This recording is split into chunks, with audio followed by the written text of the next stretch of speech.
wouldn't ask why the rose that grew from the concrete had damaged petals. On the contrary, we would all celebrate its tenacity. We would all love its will to reach the sun. Well,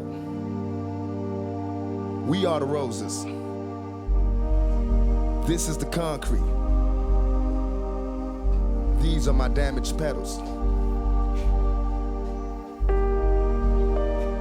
Don't ask me why. Ask me how.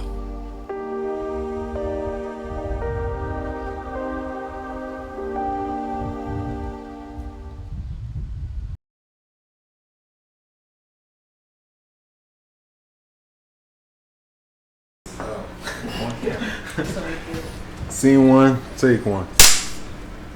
I was born here in Philadelphia and raised here also.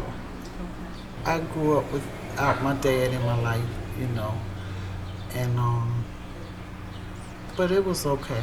My mom struggled with my brother and I, but she made it through. I never finished high school though. I didn't finish. I was almost finished. I was 17. I left home, went to Seattle, Washington, and got married. I'm a renegade. That's it. Yeah. Anything else? Yes. Born and raised in South Philadelphia. You know, I had two real good parents. 5 brothers, 2 sisters. You know, I went to a trade school. You know, I didn't want to go to Overbrook, or I didn't want to go to one of the schools up West Philly, because at that time it was academics or either trades or commercial. But plus I wanted to get back down to the neighborhood that I was born and raised in, so I went to Bach. A girl that I knew in childhood, she had went to Bach also. And I would say about a year after being kicked out, well, not even a year after being kicked out. During the time we both was in high school, we was having a child because we was having sex. You know what I mean?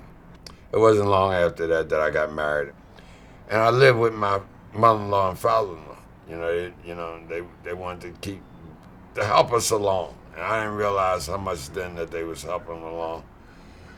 And I ran into the service. I ran into service. I did 3 years in the United States Army, 82nd Airborne Division. Eric's mother is probably 15 to 17 years younger than I am. She already had children, and I was a single person, and I liked the personality. And and we kind of like came together, for a short period of time, and went together. The stimulus during that particular time was methamphetamine. We kind of like came together on that. Plus, I had a store, and I liked. She used to come in my store, and I liked her, and always used to try to seduce her in some type of way, and eventually we came together as boyfriend and girlfriend for a while, and out of the result of our relationship, on and off, Eric was born. When Eric was born, I was in my addiction, and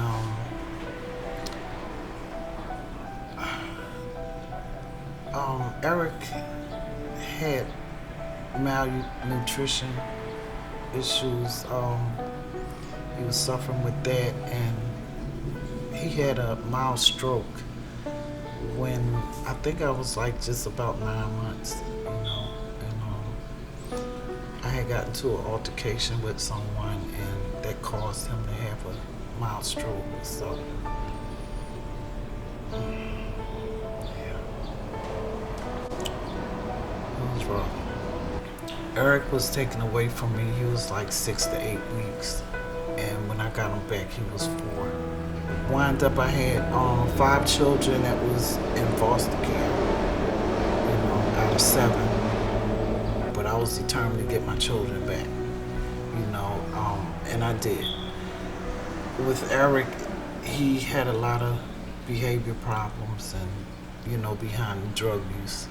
And he was the only child that had these bad behavior problems. Tantrums, tearing up. He'd tear up a place. He was in Head Start, and they said, you gotta come get him. He tore the whole classroom up, but he would have these tantrums quite a bit. Eric's been on a lot of medication, and something to calm him down.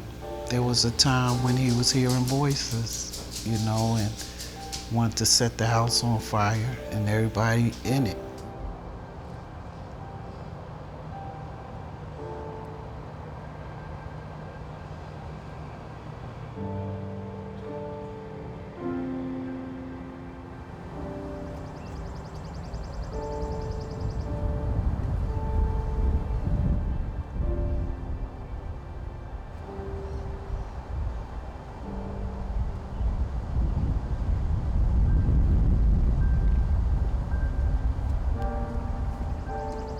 I remember in kindergarten we went on a trip, or maybe first grade, first grade, we went on a trip, and I wasn't paying attention to any of the teachers and spit on a teacher.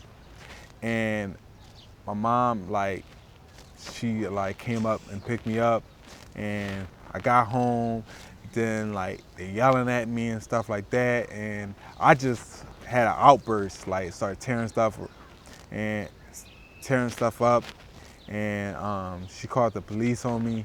Then police took me to the hospital. Then that's when through the hospital I went to displacement, and then I did that 5 times. So I would act good in placement, but come home and then stressing other people out. And we moved a lot when we was younger, so going to different schools and trying to fit in. I remember 4th grade, and we used to live in Germantown on Seymour Street, and I started 4th grade there. After that I got placed, went into a placement, came out, then transitioned into another school, came back to the same school, Pickett Middle School, and then I got placed during my middle school years, I got placed out of a regular class to they call it special ed classes, where it's just a few people in there. Everybody was in different grades in that class. So I was in the classroom with 5th, 8th graders, 9th graders. Middle school, I was a very disturbing in class a lot of the times, and not focusing on my classwork. And I used to tear up the classrooms, cut class, go up and down the stairs, and got into fights most of the time, and didn't go to my lunch. And I would just run out of school when I wanted to. So my middle school experience, I wouldn't say I was grounded into being the man I am today. The purpose of Boys Latin is to give a rigorous college preparatory education to boys who live in this neighborhood. What we know in Philadelphia is that African American and Latino boys have much more troubled school histories than any other ethnic or gender group. So what we wanted to do was have a school that would focus with that community and do what it could to lift more boys up to be college ready. When Eric applied, well, first of all, when you apply, we don't get to see any of your academic records. We didn't see Eric's academic records until 1 week before our freshman summer academy was going to start. And when we saw them, we were all in shock because they were pretty bad. Eric was a terror in middle school. And to know Eric today, or even know him from the time I met him, I can't even imagine who that guy is, but boy, it's on paper, and he was a terror. He was very disruptive. He was a chair thrower. He's disrespectful to the teachers. He was doing a lot of stuff. The stuff that you saw written in those files, I saw nothing, absolutely nothing like that from Eric. Nothing. The only thing that Eric did was he didn't like people who were disruptive in class. Neither do I, so we agree. And the other thing was, if he didn't get it, he would call a teacher any time of the day or night. I don't have a problem with that either. I don't think the teachers did. So, Eric did retain some of his headstrongness, but he redirected it into things that would help him. I think he developed as a man here. It was a good choice to come to Boys Latin. I was like one of those kids who wanted to be in the mix and wanted to go to the same school as everybody else, because like during your 8th grade or 7th grade, you apply to 5 high schools you wanted to go to. I applied to different schools, and I ain't getting to any of them. And I was placed on a wait list for one of them, but eventually, there was no space for me. So everybody, whoever didn't get accepted to any of the schools, you go to University City. And I wanted to go to there because everybody was going. I was like, and I wasn't thinking about college at the time, so I wasn't really thinking about the future as much. But I came here, I got myself together, and I saw that they wanted young men to become men.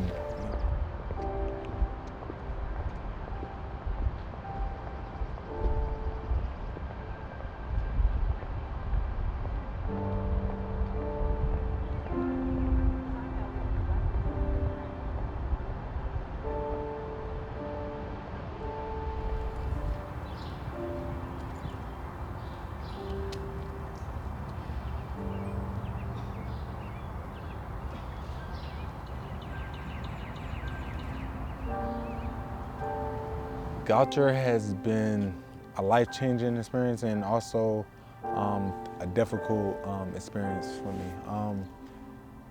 On the academic side, coming into Goucher, I saw that I was behind a lot of students who had private school through their whole life, and I had public education my whole life, and I saw how big of a span it was, but it was very challenging. The academics are definitely hard here, and I had faculty, I had professors helping me along the way. I went to office hours. They stayed extra hours to help me understand the material that was being taught to me in class. And also I had faculty members around campus who were like my, I would say like a mentor who was guiding me through. Cause being black on campus is it's not a norm. So I had faculty who were African American who guided me along the ways, and also I had even regular professors just pushing me and challenging me to work hard. And for the life-changing experience, it had to be my trip to South Africa. I felt like that was the most, that would be an experience I would never forget, because I saw how much the students over there value their education, and I saw how important education was over there. These students show up to school every single day, and I remember giving them like a pencil as a gift, and I never saw so many students so happy over like a pencil, something we just think like it's nothing, but they value their education and they were determined to learn. We went over there and taught English, and we had 10 vocabulary words. They knew 0 to 1, and after the 3 weeks, they knew 9 to 10, which was great. We saw improvement, and they actually knew what these words meant, and they made sentences for them. They wrote stories out of them. So we made a huge impact on their lives, and they made a huge impact on our lives. So I never take it for granted, and it's something I would like to go back and visit and continue to help out the community.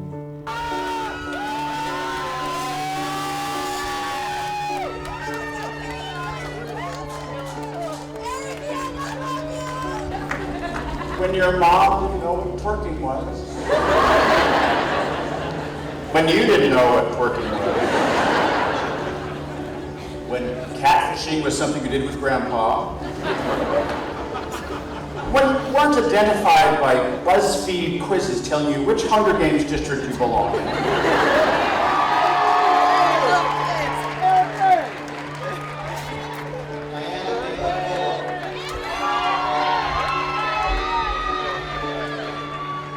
It means a lot.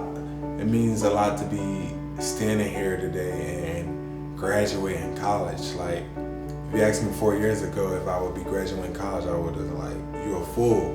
But now I'm graduating college and I feel like this is a new chapter. My chapter, like I always say that once I graduate high school, that was my first chapter. Now I'm graduating college, this is my second chapter.